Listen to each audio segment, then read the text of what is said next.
What if I told you that one single ship survived absolutely everything? 2 world wars, 2 revolutions, a civil war, and, listen to this, a mutiny by its own crew, who turned their guns against their own country. One ship. And yet, you have most likely never heard of it. Because its history was something they desperately tried to forget. To cut into scrap metal and bury in the archives forever. They failed. We found it. Today, I will tell you the story of the Battleship Sevastopol, the first Russian dreadnought. A ship built by an entire empire. A ship that saw 3 flags and 3 eras pass by its helm. Betrayals. Executions right on deck. Political manipulations with the ship's name. And the finale. So unfair, so deliberately quiet that it truly hurts. Watch until the end, because the most terrifying moment in this story isn't the war. It isn't the rebellion. It isn't the loss of life. The most terrifying moment is what happened in the silence, without a single shot being fired, after everything was already over. January 1957, the northern shore of Sevastopol Bay. A damp fog rolls over the water. It smells of sea salt, fuel oil, and burnt metal. Workers in padded jackets move silently along the massive gray hull. Welding torches flash blue. The metal groans and crumbles into pieces. No speeches, no flags, no military bands. Just men with tools dismantling what was once the pride of an empire. The ship is dying quietly, as if it had never existed at all. But it did. It certainly did. This ship traveled a path that no other battleship in history could imagine. It survived the First World War, though it barely fought in it. It survived 2 revolutions. It survived a mutiny by its own crew, when its own sailors turned their guns against those to whom they had just sworn an oath. It survived the Second World War, and emerged from it still under its own power. 4 eras, 3 names, 1 ship. And before all of that, there was an idea. Daring, almost insane by the standards of its time. The idea that Russia, having lost its fleet in one of the most humiliating naval catastrophes in history, was capable of not just rebuilding, but building something that would leave the whole world breathless. Whether they succeeded is a question history has no simple answer for.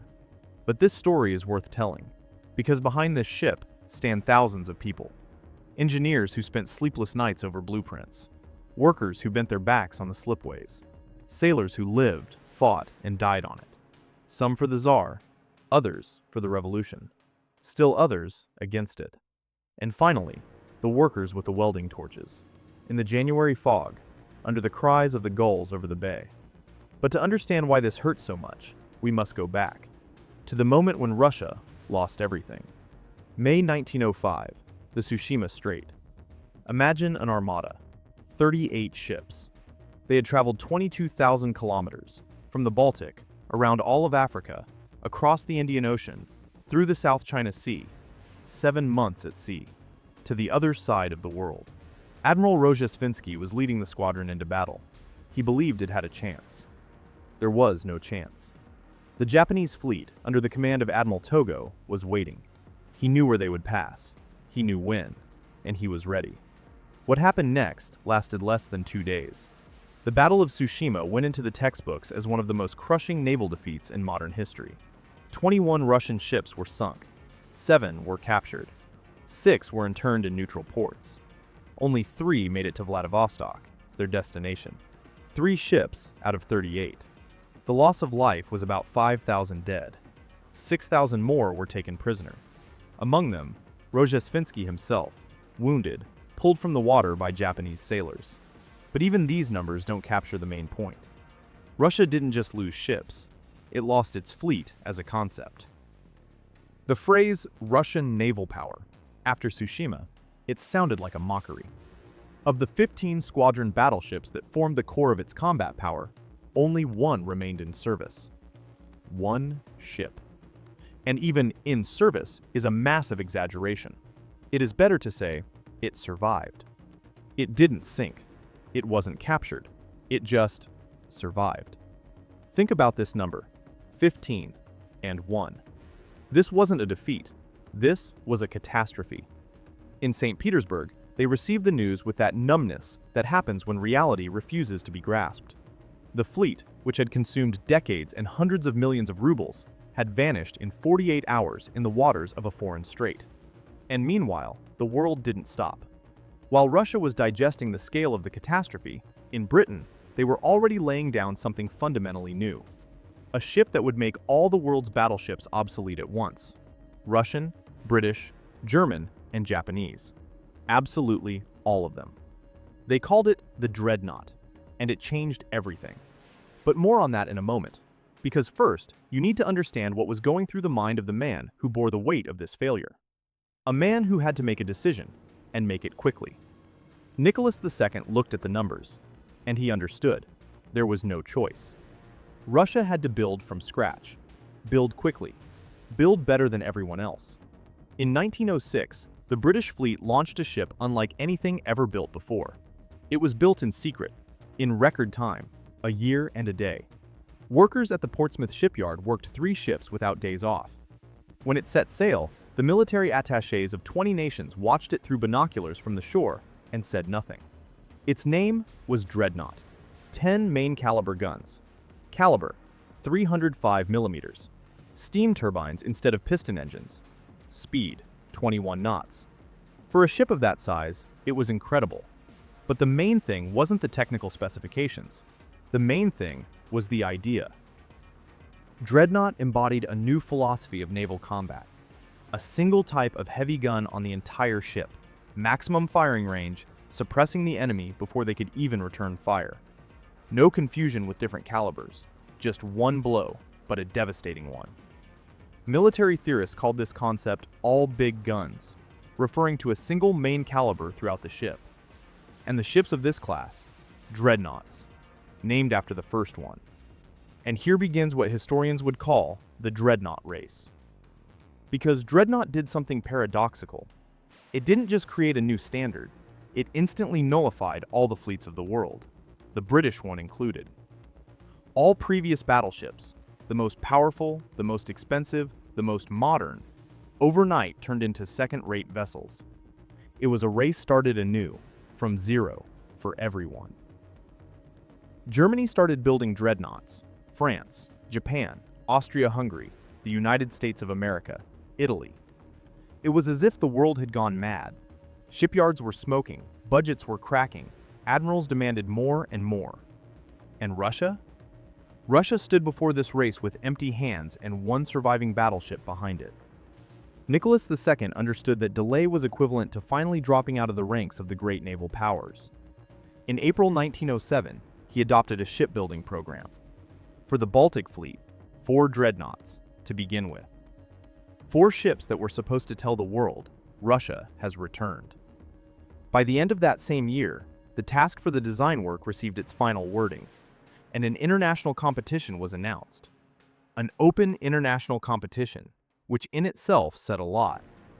Russia wasn't ashamed to admit it needed foreign knowledge and experience. Everyone came to the competition. British shipyards, French engineers, German designers, and its own, Russian shipbuilders who had something to prove after Tsushima. In the summer of 1908, a commission of the Naval Ministry gathered in St. Petersburg. On the table lay 23 draft designs, 23 different visions of what a Russian dreadnought should look like, 23 answers to one question. The meetings went on all summer. They argued, they compared, they calculated. The foreign designs were technically strong. They were backed by the experience of ships already built. The Russian ones lagged behind in some parameters, but had one undeniable advantage. They could be built here, with our own hands, in our own factories, without dependence on foreign supplies in case of war. And the commission made its choice.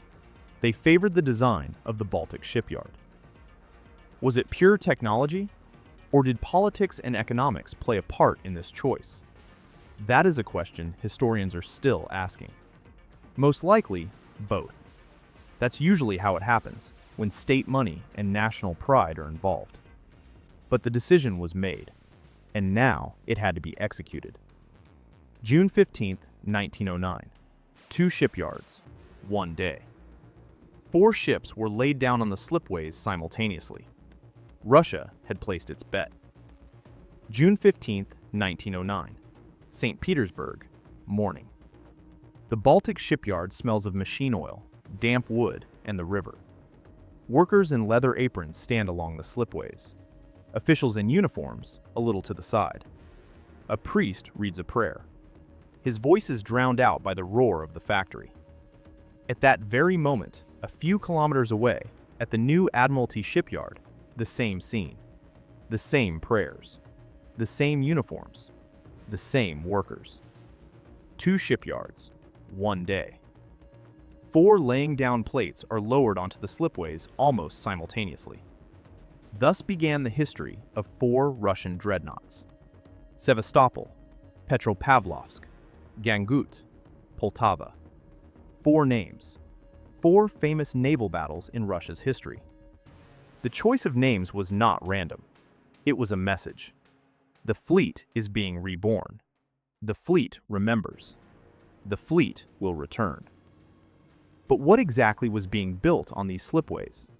Let's break it down. Because behind the dry numbers of technical characteristics hides something truly impressive, if only you know how to look at those numbers. Let's start with the armor. It's the heart of any battleship, what separates life from death in naval combat. The main armor belt of Sevastopol ran along the entire hull from bow to stern. The height of this steel wall was 5 meters and 10 centimeters. Imagine a 3-story house. Now imagine that the wall of that house is made of hardened ship steel, and it stretches the entire length of the ship. In the middle section, where the main caliber turrets were located, the belt thickness was 225 millimeters. That's almost a quarter of a meter of steel.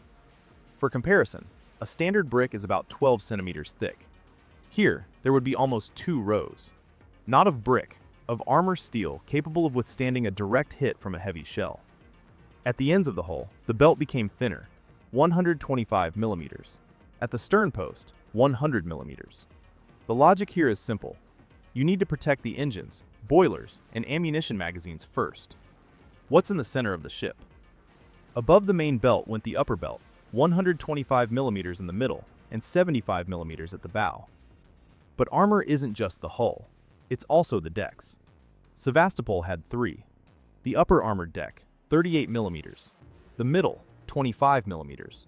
The lower, 12 millimeters. But at the edges, it curved downward with 50 millimeter thick slopes. These slopes were especially important. They deflected shells that had passed through the hull, preventing them from reaching the engine room. 3 armored floors, one above the other. A protection system that engineers built like a Matryoshka doll.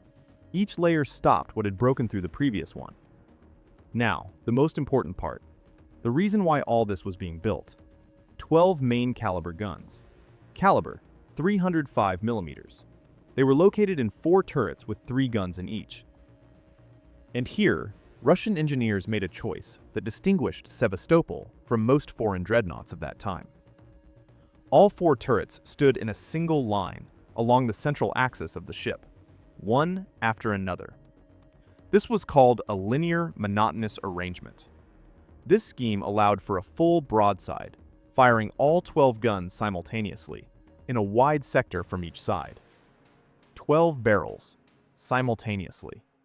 The weight of one shell, about 470 kilograms, a little less than half a ton.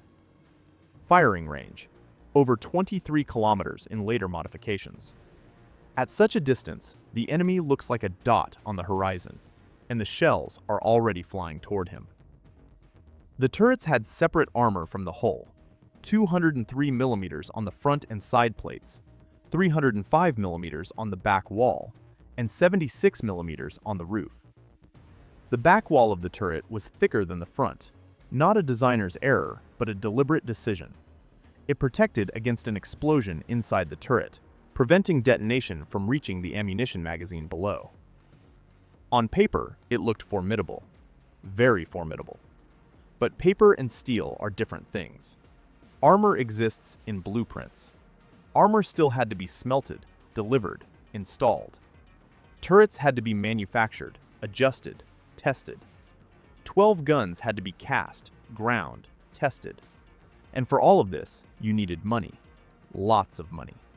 Regularly, without interruption. And with that, the Russian Empire of the early 20th century had a very hard time. The money ran out before the first part of the work could be finished, and the construction, which had started with such pathos and such hopes, began to stall. Imagine a construction site. Not an ordinary site, but a site that cannot stop, because the emperor is watching it. The State Duma is watching it. The entire naval world is watching it, with maps, binoculars, and stopwatches. And at the same time, there is no money. Or rather, there is, but there is never enough. Funding comes in fits and starts. Contractors wait for payments. Suppliers delay materials. Engineers redo the blueprints, because while they were drawing them, technical requirements had already changed. By the end of 1910, that's a year and a half of work, a year and a half of labor by thousands of people. The completion of the hulls without armor was no more than 40%. 40% in a year and a half. At the same time, German shipyards were completing a battleship in 2 years, from laying the keel to entering service. British ones, about the same. Russia built slower. Much slower. Why? There are several answers, and all of them are uncomfortable. First, the industrial base. Russia in the early 20th century was a country with rapidly growing, but still underdeveloped heavy industry. Armor plates of the necessary thickness and quality were produced in only a few factories. Powerful steam turbines were practically not made in the country. Part of the equipment had to be ordered abroad. And an order abroad means deadlines, logistics, customs, and dependence on someone else's goodwill. Second, management. The Naval Department, the Ministry of the Navy, factory administration, component suppliers, they all existed in their own bureaucratic universes, which intersected rarely and reluctantly. Coordinating the delivery of armor with the schedule of turret assembly and the assembly of turrets with the testing of mechanisms was a task that the Russian management system handled poorly. Third, and this is perhaps the main thing, money. After the Russo-Japanese War, Russia bore huge debts. The 1905 revolution required internal spending. The army required funding. The fleet stood in line, and that line moved slowly. That is why the State Duma intervened. The deputies understood. Delaying the fleet was not just a technical lag, it was a strategic vulnerability. Germany in the Baltic was growing stronger year by year. The Baltic Sea was turning from relatively calm into a zone where, without a strong fleet, Russia was defenseless. The Duma pressured the government. The government pressured the ministry. The ministry pressured the factories. The factories pressured the workers. And yet, progress was made. June 16, 1911. The Baltic shipyard. Officials gathered again. A priest with a prayer again. Workers along the slipways again. But this time, not a laying of the keel, a launching. The huge hull, 181 meters long, 26.5 meters wide, slowly slid into the waters of the Neva. The water parted, accepted it, and closed around the gray hull. The first Russian Dreadnought was launched. But launching isn't the end of construction. It is only the end of the first stage. The hull floats, but it is empty. It is not yet a ship. It is only the shell of a future ship. Ahead was the longest and most complex stage, finishing at the factory wall. In 1912, the installation of armor plates began. Hundreds of tons of hardened steel were lifted by cranes, adjusted to the millimeter, and secured with bolts and rivets. Each plate weighed as much as several cars. The work was slow, precise, and physically mercilessly heavy. In parallel, detailed development of individual structures was underway. It turned out that some solutions, which seemed correct on the drawing, worked differently in metal. They were redone, redesigned, checked again. In 1913, boilers and main mechanisms were loaded onto the battleship. 25 triangular boilers, each the size of a small room. 4 steam turbines. All of this had to be not just put in place, it had to be calibrated, connected, and adjusted so that the mechanisms worked as a single organism. In that same year, 1913, secondary caliber guns, 120 millimeters, were installed. 16 barrels in broadside casemates, that is, in armored gun compartments built into the hull. These guns were intended to repel attacks by torpedo boats, small, fast ships armed with torpedoes. Against the battleship's main caliber, a torpedo boat had no chance. But a torpedo, launched from a distance of several hundred meters, that was a completely different conversation. In early 1914, the installation of the main caliber turrets began. Each turret weighed about 800 tons.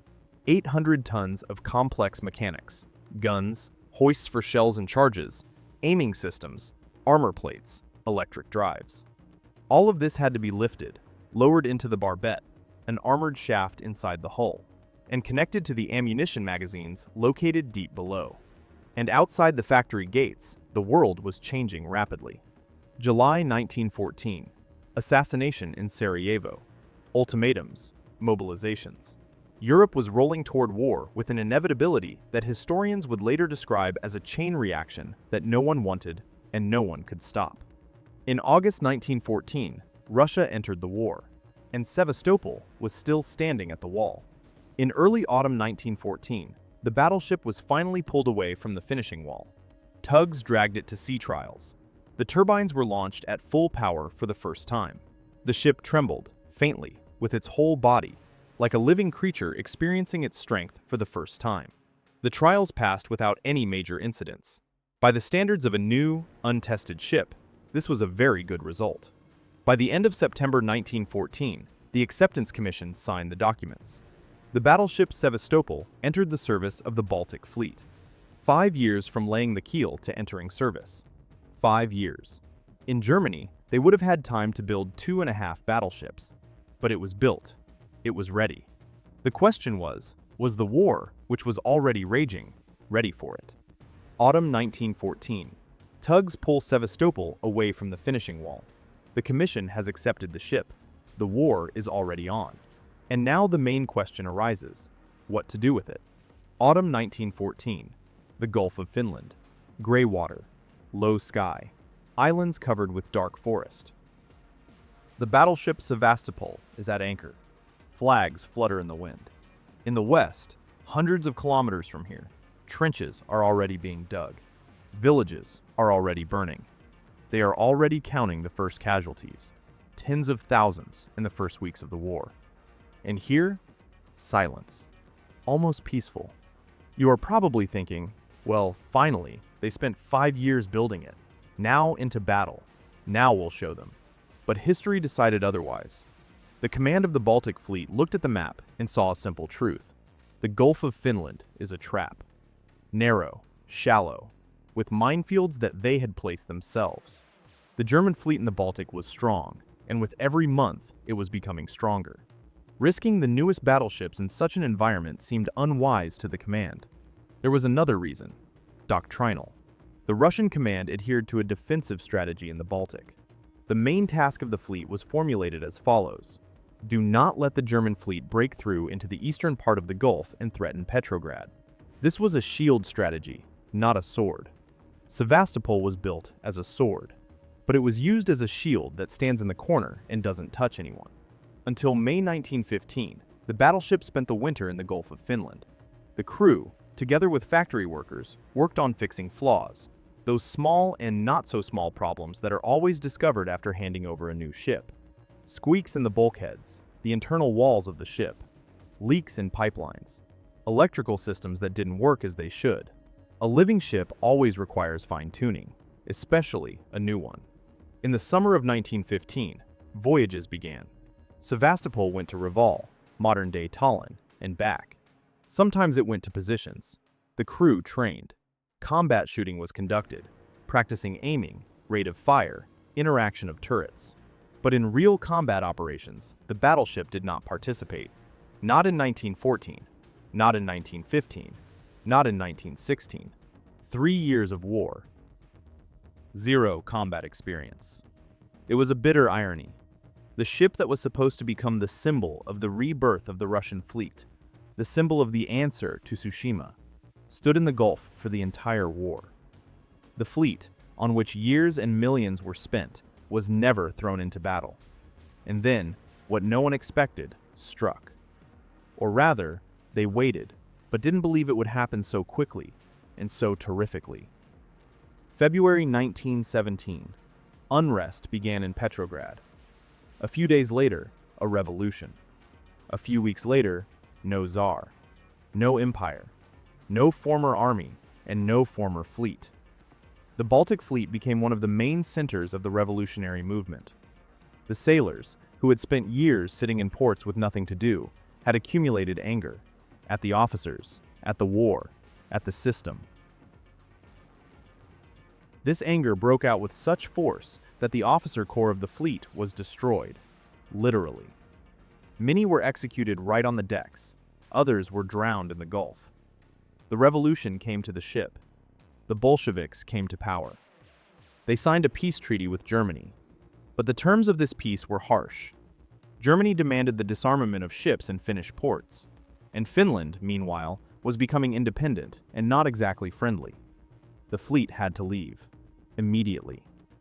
February to March 1918. The Baltic Sea is icebound. The Gulf of Finland is solid ice fields. Moving ships in such conditions is madness. It is certain death for the mechanisms. It is the risk of losing the ships not to enemy fire, but to the ice. But there was no choice. Thus began the famous Ice Campaign. A detachment of ships, battleships, cruisers, destroyers, moved through the ice from Helsingfors, modern-day Helsinki, to Kronstadt. Sevastopol was part of this detachment. The ice scraped against the hull. The hull took the hits. The mechanisms worked at the limit. They made it. The fleet was saved. The ships stood in Kronstadt, exhausted, damaged, but alive. The Civil War was flaring up across the country. In the first half of 1919, Sevastopol did not participate in combat operations. It stood in Kronstadt, waiting. But in the autumn of 1919, waiting became impossible. White armies were advancing on Petrograd. That was now the name of the former capital. From the west, General Yudenich was coming. His troops were approaching dangerously close. The nearest approaches to the city, Krasnoye Selo, Pavlovsk, Gachina, were under threat. And then Sevastopol took up a firing position off Gutievsky Island. It is a small island at the mouth of the Neva, right on the southern outskirts of Petrograd. From here, the main caliber guns could reach the enemy's positions. October 20th, October 21st. 12 main caliber guns opened fire. Shells weighing nearly half a ton each flew into the autumn sky and fell on the positions of the Whites near Krasnoye Selo, Pavlovsk, and in the area of Bolshoye Pico. The earth shuddered tens of kilometers from the ship. For the first time in 5 years of service, Sevastopol was shooting for real. At living people. At living positions. Its fire stopped the advance of the White troops. It gave the Reds a chance to regroup. It allowed them to move to a counteroffensive. Petrograd held. Sevastopol returned to its berth. It had fired. It had completed the task. It stood still again. But the most incredible thing was yet to come. Because in March 1921, the crew of Sevastopol started a mutiny against the very power it had just helped keep the city. March 1921. Kronstadt. The Gulf of Finland is still icebound. White, dense, almost impassable. Over the Gulf hangs that special silence that only happens in winter on the water, when sound doesn't travel, but drowns in the cold. On board Sevastopol, a rally. The sailors gathered on the deck. Their faces are red from the frost. Steam comes from their mouths. Their voices, at first quiet, then louder. Words that until recently could not be said aloud. What was happening in Russia by the beginning of 1921? The Civil War was formally ending. White armies were defeated. The interventionists were leaving. Soviet power had won. But at what price? The country lay in ruins. Industry was destroyed. The countryside was devastated by the policy of prodrazvyorstka, the forced requisition of grain from peasants. Famine was engulfing entire regions. In the cities, the rationing system, queues, shortages of everything. Workers were going on strike even in Petrograd, the heart of the revolution. And it was at this moment that the sailors of Kronstadt raised their voices. Kronstadt sailors are not random people. These are the very beauty and pride of the revolution. That is what Leon Trotsky called them in 1917. It was the Baltic sailors who were the striking force of the October coup. It was they who took the Winter Palace. It was on them that Soviet power relied in the most difficult moments. Now they said, enough. On March 1st, 1921, about 15,000 people gathered on Yakornia Square in Kronstadt. The rally adopted a resolution. It contained demands that today sound quite moderate. Free Soviets without party dictates. Freedom of speech for socialist parties. Release of political prisoners. End of the grain requisition. No demands for the restoration of the monarchy. No white generals. No foreign help. Just enough. The authorities' reaction was immediate and unambiguous. Trotsky, the same one who called them the beauty and pride, issued an ultimatum. Lay down arms immediately. Submit. Otherwise, suppression by force. The sailors refused. On March 7, 1921, Soviet artillery opened fire on Kronstadt. And then, Sevastopol answered. The battleship, which 2 years ago had fired for Soviet power off Gutuevsky Island, was now turning its guns against it. From March 7th to 17th, 10 days, the crew of Sevastopol fired at the advancing Red troops. The numbers are dry, but behind them lies huge tension. 375 main caliber shells, 305 millimeters, 875 secondary caliber shells, 120 millimeters. More than 1,200 shots in 10 days. The Reds were advancing across the ice of the Gulf, under fire, in white robes over their greatcoats, camouflage on the snow. They marched and fell. The ice cracked from the explosions. People fell into the icy water. But there were more of them, many more, and they had time. On March 17th, the Red troops broke into Kronstadt. Street fighting went on all night. By the morning of March 18th, it was all over. Part of the rebels managed to get across the ice to Finland. 8,000 people, according to some reports, crossed the Finnish border. There they were disarmed and sent to camps. Those who remained surrendered. On board Sevastopol at the moment of capitulation, there were 658 men. 658. They were listed, interrogated, sorted. The majority were executed. Think about this word, the majority. Not a few ringleaders, not the commanders. The majority of the 658 men who were on board. Sailors who in 1917 had made the revolution, who in 1918 had marched through the ice in the ice campaign, who in 1919 had stood to the death under Petrograd, executed by their own government. The ship remained. The people? No. March 31st, 1921, 2 weeks after the suppression of the rebellion, the battleship was renamed. Sevastopol became Parishskaya Commune, Paris Commune. A new name, new sailors, new flags. On the decks, they scrubbed, scraped, and washed, as if nothing had happened. But the water remembers everything. The Gulf of Finland saw how these people walked across the ice, and how they fell, and how the ice closed over them. Water always remains. People, no. The new sailors began to put things in order and fix the damage after the fighting. The work was long. Only in November 1924 was the battleship transferred to the wall of the Baltic shipyard for a full repair. The factory where it was built, where it was launched, where workers in leather aprons stood along the slipways on that June morning in 1909. The circle had closed. But the story? No. Because the ship that changed its name had not yet finished fighting. June 22nd, 1941. Sevastopol, 4 o'clock in the morning. The city is still sleeping. The southern night is warm, almost velvet. Over the bay, the stars. The water is motionless. On the raid stand the ships of the Black Sea Fleet, dark silhouettes on the dark water. Among them, Podolskaya Commune, huge, quiet. 32 years from the laying of the keel, it had survived more than most ships in the history of the fleet. At 4:22 a.m., planes appeared in the sky over Sevastopol. The war came without a declaration.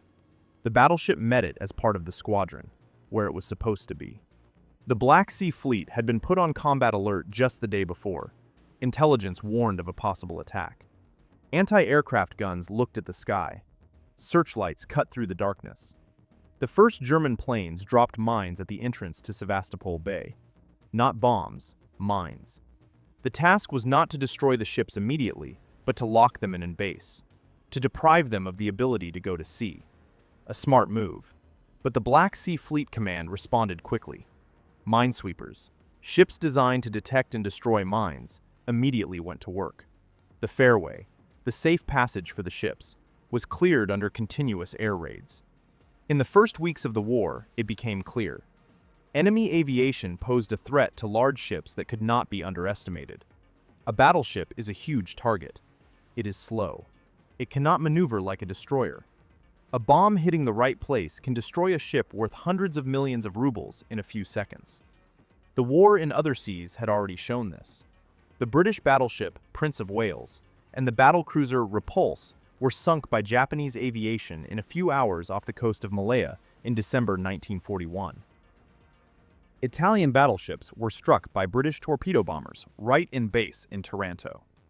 The war had changed. Aviation now decided everything. The Black Sea Fleet Command understood this. In October 1941, on Podolskaya Commune, work began that at first glance seems incredible for a combat ship. 600 crew members received an order. Weave a camouflage net. Not buy, not receive from a warehouse. Weave, by hand, from improvised materials, by the entire crew. The area of the net was 4,000 square meters. 4,000. This is about half a soccer field. Only not a flat one, but one that had to cover a ship 181 meters long and more than 26 meters wide from above. 600 men worked for the whole month of October. Experienced naval artillerymen, machinists, electricians, torpedo weapons specialists, all of them sat and wove. Fingers accustomed to gun locks and steering wheels interlaced ropes and fabric, because surviving was more important than maintaining dignity. November 1st, 1941. Night. No lights. Led by a detachment of warships, Podolskaya Commune left Sevastopol. Course to Poti. This is a Black Sea port in Georgia, farther from the front line, which was rapidly approaching Crimea. German troops were already on the outskirts of Sevastopol. The city was preparing for defense. A battleship in a besieged base is not an asset. It is a burden. It had to be saved. In Poti, the battleship stood at a temporary berth, but not for long.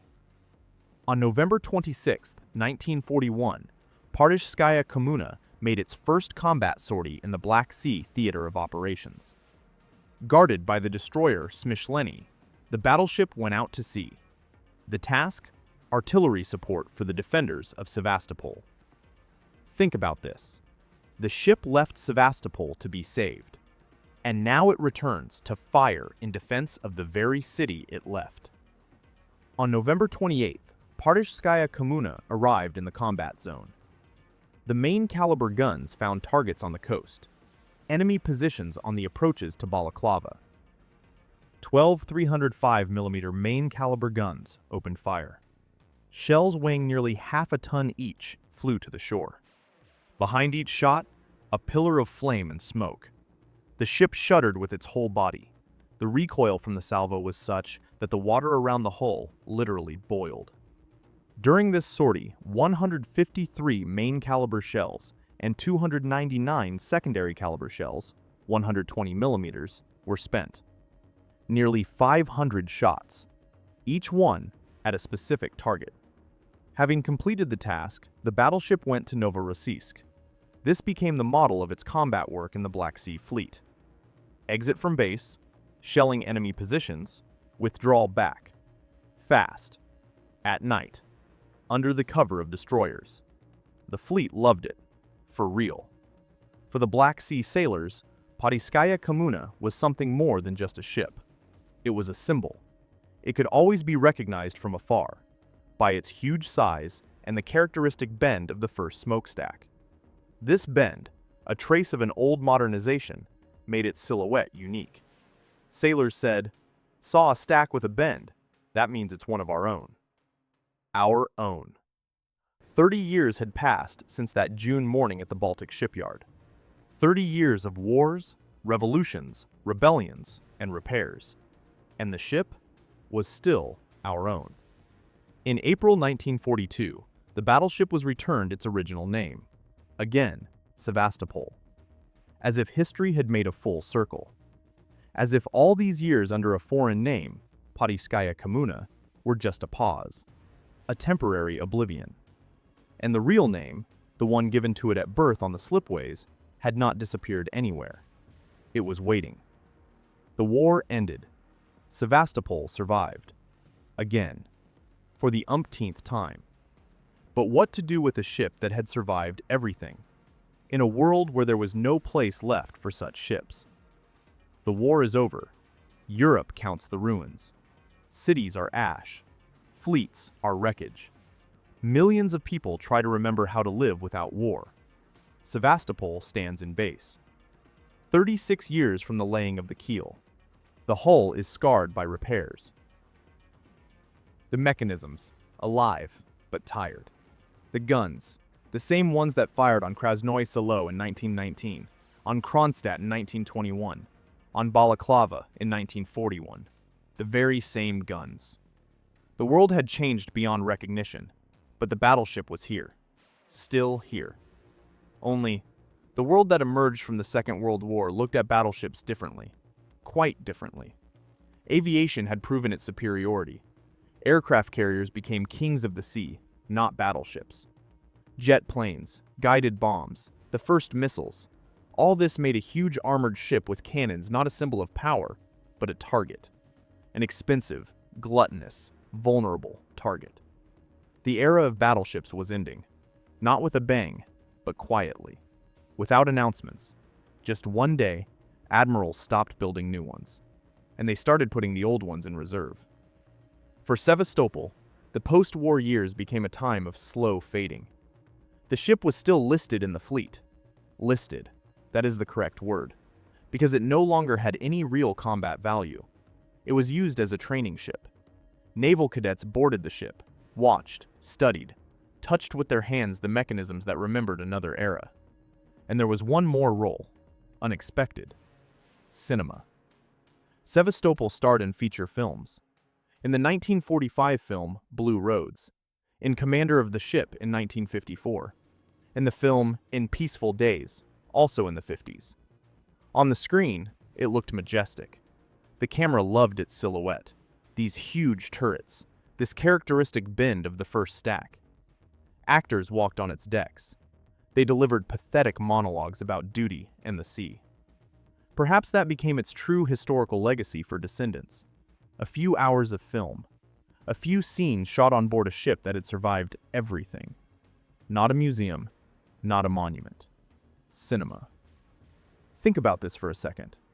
A ship laid down in 1909 by order of Emperor Nicholas II, built for 5 years by thousands of workers and engineers, which survived the First World War, 2 revolutions, the Civil War, the Kronstadt Rebellion, the Ice Campaign, and the Second World War. which fired in one of the most dramatic episodes of the defense of Sevastopol. Its legacy, a few feature films, where it plays itself as a backdrop for other people's stories. On January 17, 1956, the Soviet Navy began a systematic decommissioning of veteran ships. The fleet needed money for new things, for missiles, for submarines, for jet aviation. Old ships became a burden, a line in the budget that had to be gotten rid of. On August 18, 1956, the battleship Sevastopol was excluded from the Soviet Navy. 47 years of service. 47, from the slipways of the Baltic shipyard to the decommissioning order. 2 empires, 1 republic, and 1 union of states. 3 names on the whole: Sevastopol, Paderskaya Commune, and Sevastopol again. 3 names and 1 fate. After being excluded from the fleet, what is called disarmament and dismantling in naval language began. In January 1957, workers came to remove the guns and turrets, the very turrets that were installed in early 1914. Each was lifted by cranes, adjusted, calibrated, for weeks. Now they were being removed. The main caliber guns went to be melted down. 305 millimeters of steel that fired on Krasnoye Selo and Balaclava would now become something else. What exactly? History is silent. Most likely, reinforcement bars, or rails, or bodies of other machines. Iron does not know its own history. The hull itself was cut for longer. It was too big to disassemble quickly. 181 meters of hardened steel resisted the welding torches as if it didn't want to die. The workers came every morning. They lit the torches. The metal groaned and crumbled into pieces. No speeches, no flags. You have already heard these words at the very beginning. Yes, that is exactly how it was. January 1957, the northern shore of Sevastopol Bay. Damp fog, the smell of fuel oil and burnt metal. Workers in padded jackets along the massive gray hull. We have returned to where we started. And here is the bitterest part, what I thought about when I first read this story: what doesn't let go. There wasn't a single attempt to save it. Not one. No one proposed making it a museum ship. No one wrote to the authorities. No one raised their voice. A country that knew how to turn everything into sacred relics, from the household items of leaders to scraps of historical documents, could not find a place for a ship that had survived half a century of its own history. Why? Maybe because its history was inconvenient, too complex, too contradictory. A ship that fired for Soviet power and against it. A ship whose crew was put to the bayonets and executed. A ship with a Tsarist past and a Soviet name. Such stories don't decorate museums. It is more convenient to forget them. Cut it into metal and forget.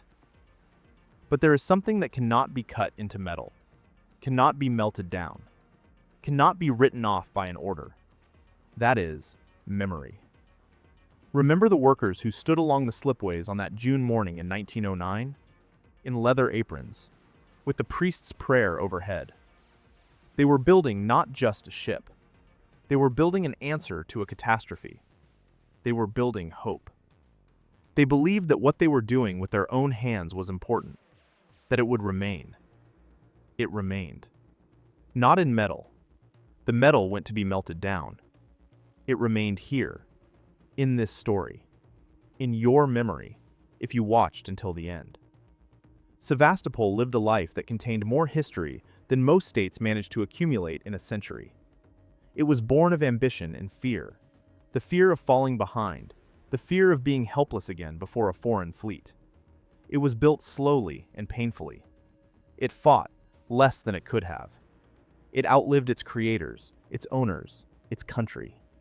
And it left quietly, without honors, into the fog over Sevastopol Bay.